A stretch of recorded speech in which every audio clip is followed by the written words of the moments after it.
Assalamualaikum warahmatullahi wabarakatuh. 2 hari yang lepas kecoh dekat Facebook seorang ex-pro Dota player dari tim Legenda dan juga streamer Malaysia. Dia mengemis secara direct dekat dia punya Facebook page. Dia minta RM300 dari dia punya follower, siapa yang nak donate kepada dia untuk kelangsungan hidup dia pada bulan ni. Which is, dari pandangan saya, benda ni ethically wrong. Secara etikanya salah, dan dia punya isu ni jadi lagi hangat bila mana ada dia punya family member, dia punya kakak protect dia, defend dia gila-gila hingga serang siapa yang tegur adik dia tu. Level serang tu sampai dia serang secara personal, dia up gambar komentar tu dengan anak dia, which is sekali lagi benda ni ethically wrong. So, dalam video kali ni kita nak bincang sikit lah tentang isu yang berlaku ni dan apa kesan dia terhadap industri e-sport dekat Malaysia ni. Anda bersama saya Ashraf Jafri dalam channel YouTube Mona Lisa. Kalau anda belum tekan butang subscribe, pastikan anda tekan butang subscribe dan juga button loceng yang ada di tepi dia tu. Jom.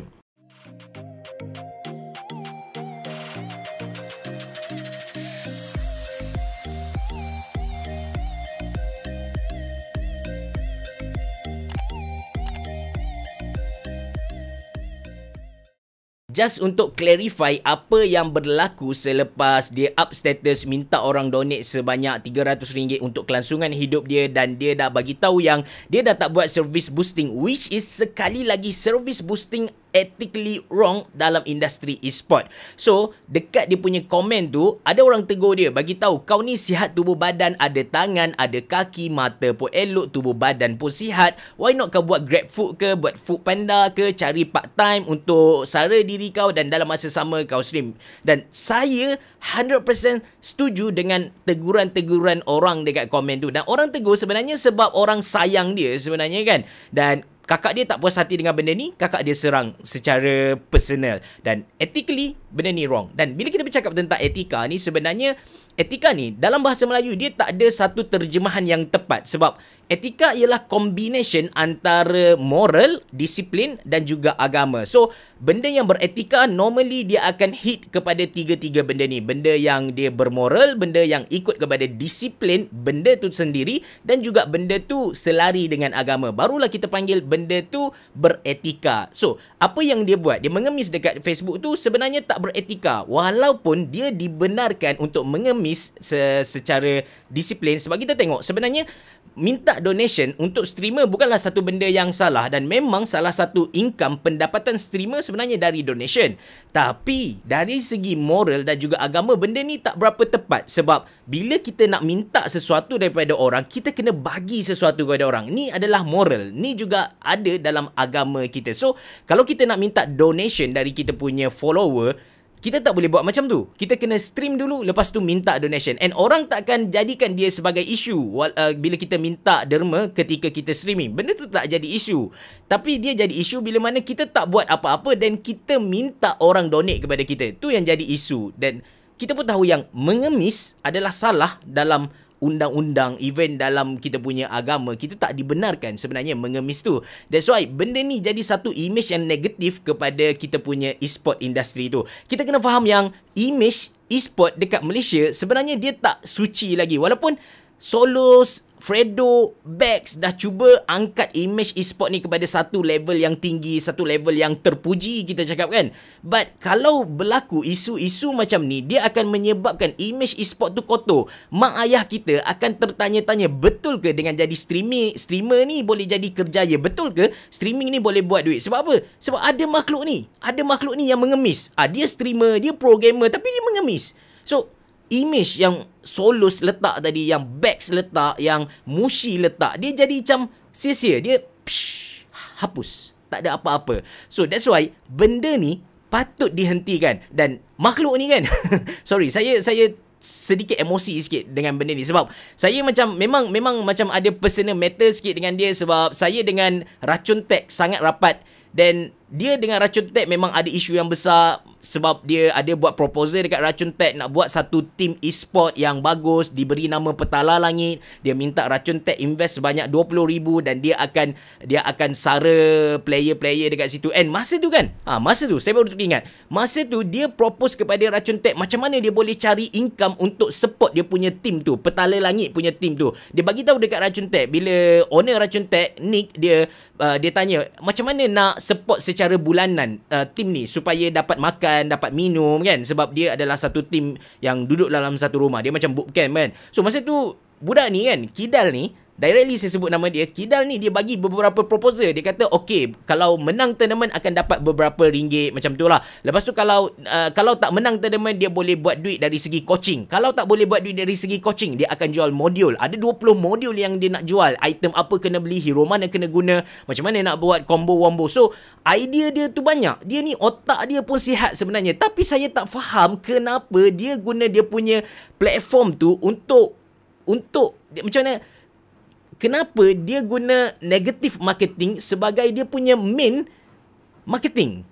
Which is sampai sekarang, walaupun orang kata negative marketing macam Sajat ke Dato' Ali Shukri guna ke, walaupun orang kata negative marketing is a marketing, but for me, ethically benda tu wrong. Dan kita tak boleh buat benda tu. Kita tak boleh buat. Sebab dalam tidak sedar, indirectly, kita akan rosakkan industri itu sendirilah. Macam saya bagi tahu, Solos dia beli Mustang, dia dah angkat image streamer, gamer ke satu level yang orang macam, wow, main game pun boleh beli Mustang bosku.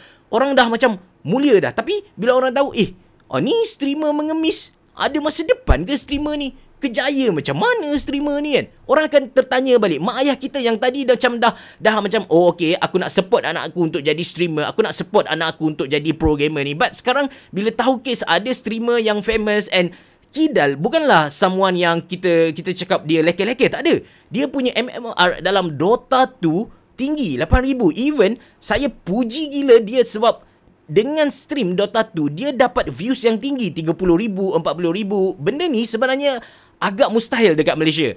Kita kena faham yang Dota 2 memang game yang ramai orang main, tapi tak ramai orang suka tengok kita stream main Dota 2. That's why kita boleh tengok tak ramai streamer-streamer Malaysia dia stream Dota 2 sebab memang tak ada orang tengok. Kalau Mobile Legend ke PUBG Mobile ke, yang tu memang orang tengok. Tapi Dota 2 orang tak tengok benda tu. Orang pergi dekat YouTube, orang tengok highlight yang power, orang tengok yang Dota LOL, orang tengok benda-benda macam tu saja. But dia dah buktikan yang dengan Dota 2 sendiri, dia main apa yang dia minat, orang tengok. Situ hebat dia. Ini yang saya betul-betul puji dia. But saya tak faham kenapa dia guna negative marketing, dia kutuk Solos sebelum ni. Walaupun kita tengok lepas dia buat isu nak mengemis, dia mengemis RM300 tu, Solos datang dekat stream dia, lepas tu bayar dia, bukan bayar lah, donate 10,000 star, which is kalau tak silap saya 10,000 star equal to RM100 Malaysia.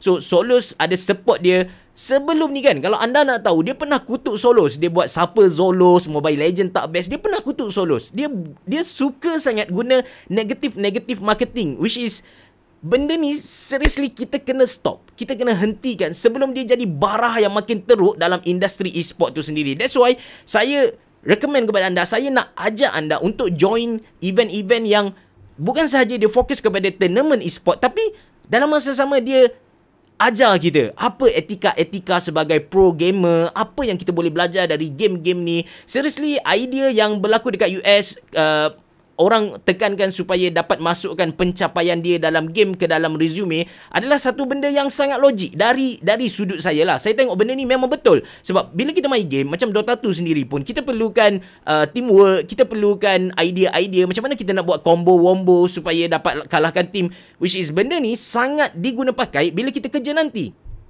Tapi idea ni takkan dapat direalisasikan selagi image e-sport tu tak okey di mata masyarakat. Kita kena accept, kita kena terima hakikat yang masyarakat sekarang belum boleh terima streamer, belum boleh terima gamer sebagai satu kejaya. Kita kena terima hakikat ni. So macam mana kita nak ubah masyarakat ni? Dengan cara kita buktikan, kita tunjuk benda-benda yang positif, baru orang percaya, oh macam ni boleh buat kejaya, boleh jadikan kejaya kan.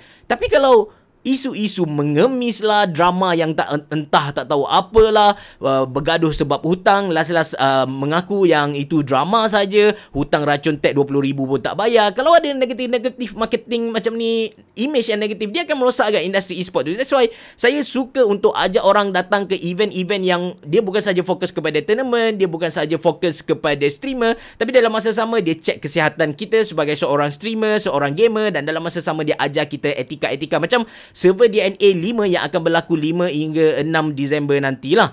So, yang tu saya betul-betul ajak anda. So, event ni dia secara online saja. Anda tak perlu pergi dekat sana, anda tak perlu patuhi SOP, anda just tak perlu patuhi SOP. Dia macam negatif sikit kan. But kita just online saja. Dekat situ ada banyak event, ada tournament, ada streaming, lepas tu ada juga sesi untuk borak-borak dengan Flava, dengan Tech Bunny. Lepas tu ada giveaway sampai RM500,000 Malaysia. Ni just sampingan lah, iklan sampingan. But kita punya fokus tadi tentang streamer tadilah. Sebagai seorang streamer, sebagai seorang pro gamer, kita patut jadi contoh kepada masyarakat. Kita sepatutnya sebab kita ni ialah public figure. So kita patut jadi orang yang kita cakap mulia lah, dipandang mulia supaya dapat bagi image yang positif pada apa kita cakap pada e-sport tu sendirilah. So that's why saya sangat menentang apa yang berlaku tu. Tak salah, betul, tak salah untuk mengemis. Tapi if you want to minta duit daripada orang, you need to give something. You need to put effort dalam tu. Kita kena usaha untuk dapatkan duit tu.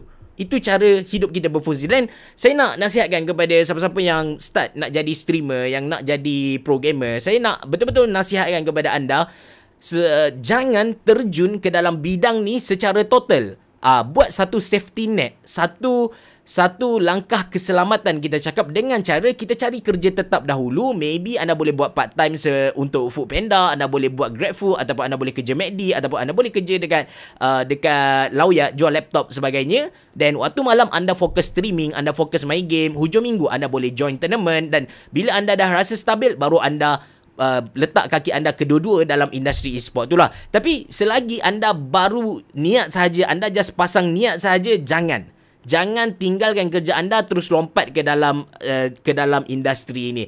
Kita boleh nampak ramai gila streamer dekat US. Dia waktu pagi dia ialah engineer, dia adalah doktor, tapi waktu malam dia ialah streamer, dia ialah YouTuber. So mereka dah buktikan benda tu boleh berlaku, dan saya harap benda ni dapat dibuat dekat Malaysia. Sebab apa? Kalau kita 100% masuk ke dalam arena streaming, arena gaming ni, dan let's say tiba-tiba streaming kita tak mampu jana pendapatan, kita boleh tengok sejarah dekat Facebook. Streamer Facebook, mereka gila-gila buat duit satu ketika dahulu, sampai ada yang dapat RM40,000 Malaysia setiap bulan, untuk satu bulan. Tapi sekarang hilang sebab Facebook punya KPI, dia punya standard tu makin hari makin tinggi, makin hari makin tinggi. Jadi streamer ni burn out, mereka dah give up, dah penat gila, akhirnya hilang pendapatan. So mereka dah jadi satu, bukan contoh, tapi boleh dijadikan sebagai reference kepada kita untuk kita susun kita punya strategi. Kita tak perlu ulang kesilapan orang dahulu, kita buat apa yang baru. Dulu, saya mengaku yang saya sendiri perjuangkan yang streaming, YouTuber boleh jadi satu kejaya pada alah baru. Tapi bila saya analyse balik benda ni, saya dapati yang kerja-kerja alah baru macam YouTuber, streamer, dia tak ada income security tu, dia tak ada safety net. Dia punya income tu dia fluctuate. Time dia tinggi, dia memang tinggi gila, dapat sampai RM10,000, RM20,000, RM30,000 Malaysia. But bila dia tak ada, dia tak ada. That's why kita kena ada satu kerja yang tetap supaya dapat bayar komitmen bulanan kita. Lepas tu bila dah ada kerja tetap, dan kita fokus apa yang kita nak buat lah. Bila kita dah yakin, bila kita dah ready, barulah kita terjun 100% ke dalam tu lah. Sekali lagi saya nak ingatkan, tolong please stop negative marketing untuk e-sport industry. Anda ada 40,000 followers dekat anda punya Facebook page. Anda boleh buat banyak duit dengan sebenarnya. Anda boleh buat affiliate, anda boleh buat dropship, anda boleh ambil paid review. Tanya siapa-siapa. Siapa-siapa yang jual baju nak iklankan produk dia dekat saya, bayar 300, saya akan iklankan selama 3 hari. Ataupun bayar 200, saya akan iklan anda punya produk ni dalam masa sebulan. RM300 actually a small amount untuk seorang public figure yang ada 40,000 follower. Anda boleh guna benda tu, dan anda tak perlu mengemis. Seriously, image mengemis tu dia betul-betul akan rosakkan image industri e-sport tu sendiri. That's why please stop. stop negative marketing. Saya betul-betul serius bagi tahu, hentikan benda-benda macam ni. If you want something, kita kena put effort ke dalam benda tu. Alright. Terima kasih kerana menonton. Merhaba. Jumpa lagi.